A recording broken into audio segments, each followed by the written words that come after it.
Sa video na to, ang mga bagay patungkol sa mga kababalaghan at mga bagay na hindi maipaliwanag. Click muna natin ang like button kung nagustuhan ang video at ang subscribe button at ang notification bell para maging updated ka sa mga bagong video.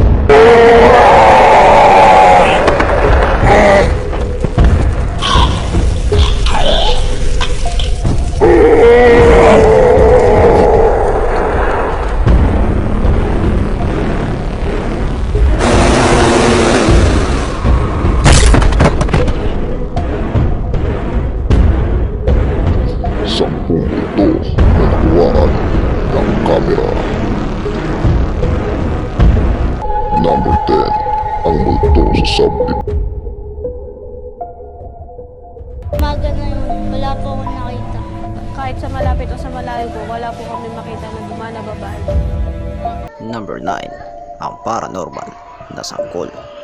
Nakakakilabot ang sanggol na tumatayong mag-isa na mistulang hinahawakan ng nilalang na hindi nakikita.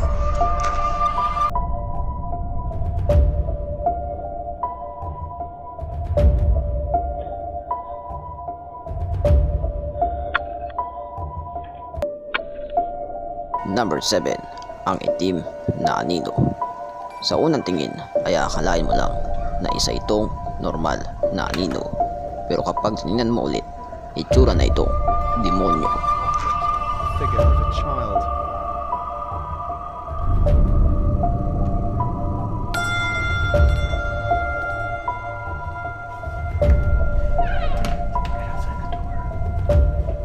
The man goes back for a second look.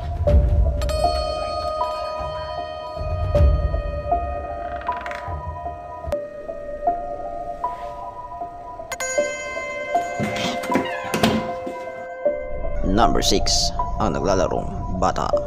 Makikita ang batang naglalarong mag-isa at nakikipaghabulan sa nilalang na hindi naman nakikita.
Number 5, ang multo sa bangko. Tinatawag itong paranormal dahil sa mga paggalaw ng mga bagay papunta sa iba-ibang direksyon.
Number 4, ang pagsalubong kay kamatayan.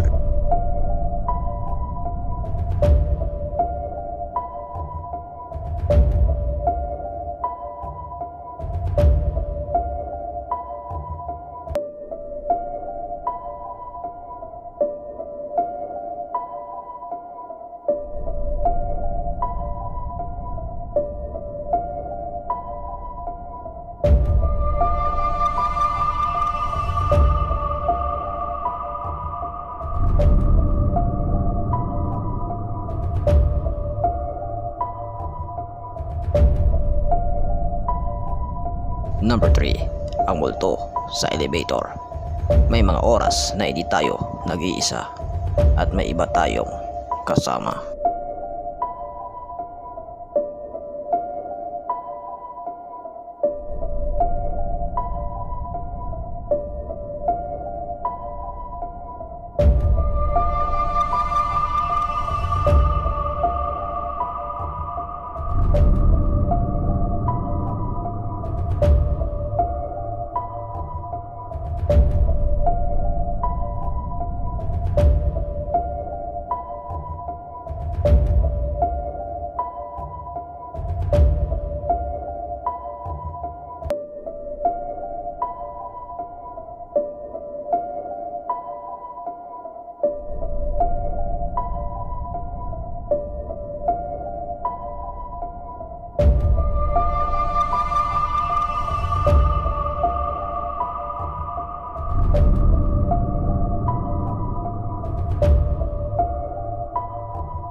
Number 2. Ang multo sa kalsada.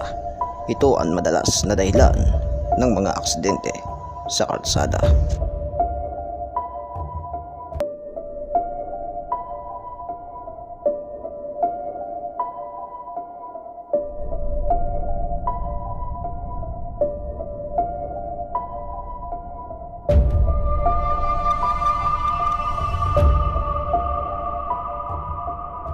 Number 1. Ang multo sa salamin. Ang batang babae na ito ay kinakausap ng kanyang nanay nang bigla siyang lumingon at huminto sa paggalaw ang replika niya sa salamin.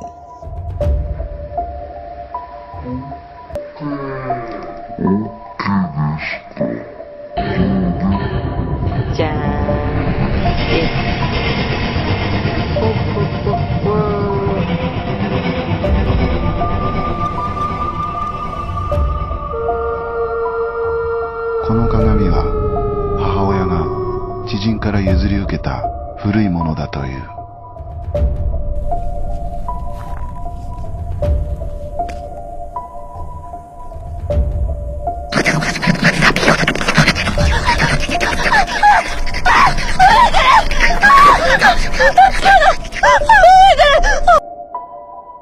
Alin sa palagay mo ang totoo at hindi? Mag-comment sa ibaba. Gusto naming malaman ang iniisip mo sa comment at huwag kalimutan mag-like, mag-share at mag-subscribe.